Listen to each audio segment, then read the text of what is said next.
சிவலிங்கத்தை அன்னத்தினால் முழுமையாக மூடி ஆராதனை செய்வதே அன்னாபிஷேகம். அது ஏன் ஐப்பசி மாத பௌர்ணமியில் செய்யப்படுகிறது? அன்றுதான் சந்திரன் தனது சாபம் நீங்க பெற்று முழு பொலிவுடன் திகழ்கிறான். சந்திரனுக்கு அப்படி என்ன சாபம்?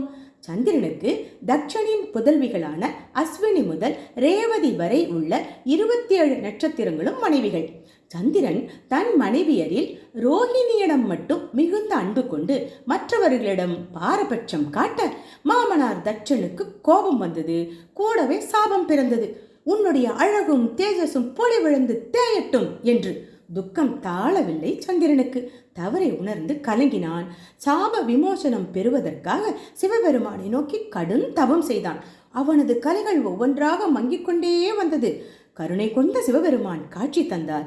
3 கலைகளுடன் மீதம் இருந்த சந்திரனை தன் சிரசில் அணிந்து கொண்டார். சாபத்தை முழுமையாக மாற்ற இயலாது என்று கூறி சந்திரனின் 16 கலைகளும் தேய்ந்து பின் மீண்டும் வளரும் என்று வரமளித்தார்.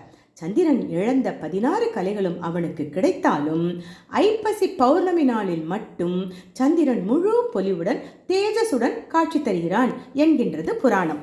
மேலும் நவகிரகங்களில் ஒருவராக விளங்கும் சந்திரனுக்கு உரிய தானியம் அரிசி.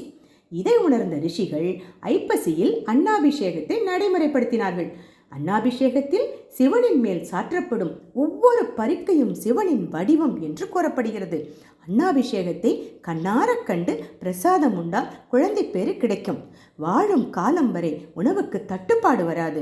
விவசாயம் செழிக்கும். அதனால் ஊர் செழிக்கும். எனவே மாதொரு பாகனை அன்னாபிஷேக கோலத்தில் தரிசனம் செய்து வழிபடுவோம், வரம் பெறுவோம்.